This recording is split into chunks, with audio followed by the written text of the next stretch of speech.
अपने बेटे की गर्लफ्रेंड। उस दिन रुचि को ये एहसास हुआ कि शायद वो अपने बेटे की पहली गर्लफ्रेंड है जिसे वो बहुत चाहता है, और रुचि ने भगवान का शुक्रिया अदा किया। रुचि बचपन से ही एक कंजर्वेटिव फैमिली में पली बड़ी है, जहाँ लड़कियों का लड़कों के साथ बात करना अच्छा बिल्कुल भी नहीं माना जाता है।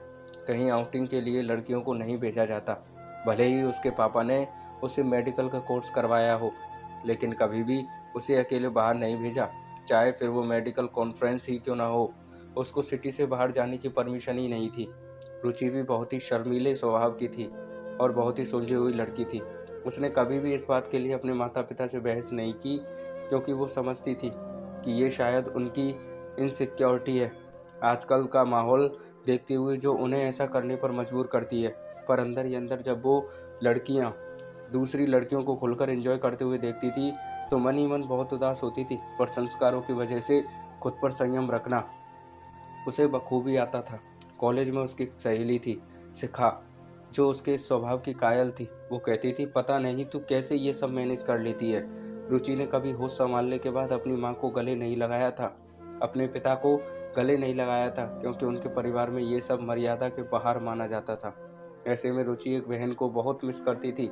एक बार एक सहेली की शादी में जाने के लिए रुचि ने बहुत जिद की, पर उसको इजाज़त ही नहीं मिली, क्योंकि उसके लिए उसे एक पूरी रात अपने कॉलेज वालों के साथ शहर से बाहर रहना पड़ता, जिसके लिए उसे कभी परमिशन नहीं मिल सकती थी। शिखा ने भी ना जाने का फैसला किया। रुचि के समझाने के बावजूद शिखा भी नहीं गई, अपने दोस्त को अकेला छोड़कर। पर उसने कहा कि यार, मुझे समझ नहीं आता तेरे ऊपर इतनी पाबंदी क्यों है, तू समझदार है और अपनी देखभाल खुद कर सकती है। पर रुचि ने कहा कि मुझे इसके लिए कोई शिकायत नहीं है। रुचि की शादी हुई। शुभम रुचि को बहुत प्यार करता था, उसे बहुत घुमाता था, जिसका रुचि को शुरू से ही शौक था। पर वो कभी घर से बाहर ही नहीं गई थी। धीरे धीरे रुचि एक बेटे की माँ बन गई और उसकी लाइफ उसके इर्द गिर्द घूमने लगी। पर जैसे जैसे बेटा बड़ा हुआ, रुचि ने महसूस किया कि वो मस्त मौला किस्म का है, उसे कुछ फर्क नहीं पड़ता रुचि के इमोशन से। वो एक मस्त लाइफ जीता था। रुचि अब दोबारा प्रेग्नेंट हुई, तो उसे लगा शायद अब उसे एक बेटी होगी जो इसके इमोशंस को समझेगी और उसके जीवन में जो बहन की कमी थी उसे पूरा करेगी। लेकिन इस बार भी रुचि को बेटा ही हुआ। रुचि थोड़ा मायूस हो गई, क्योंकि अब उसके जीवन में कभी भी वो पल नहीं आएगा कि वो अपनी बहन या बेटी से अपना हाल चाल साझा कर पाएगी। रुचि ने ये एक्सेप्ट कर लिया था कि लड़के थोड़े मस्त मौला किस्म के होते हैं और ये भी ऐसा ही होगा, लेकिन वो बिल्कुल उसका उल्टा निकला।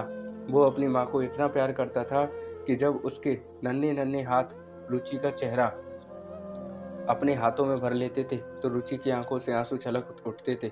जब उसकी छोटी छोटी बाहें उसके गले का हार बन जाती थी, तो रुचि को ऐसा लगता था कि शायद भगवान ने उसके जीवन में एक बहन की कमी पूरी कर दी, जो उसको गले लगाकर बोलती हो कि तुम चिंता मत करो, मैं हमेशा तुम्हें प्यार करूंगी। पहली बार जब रुचि का छोटा बेटा स्कूल गया और वहां से रोता हुआ आया, तो कारण पूछने पर उसने बताया कि मम्मा, मुझे आपकी बहुत याद आ रही थी। उस दिन रुचि को यह एहसास हुआ कि शायद वो अपने बेटे की पहली गर्लफ्रेंड है। कहानी अच्छी लगी हो तो दोस्तों लाइक कमेंट शेयर ज़रूर करना। थैंक यू दोस्तों।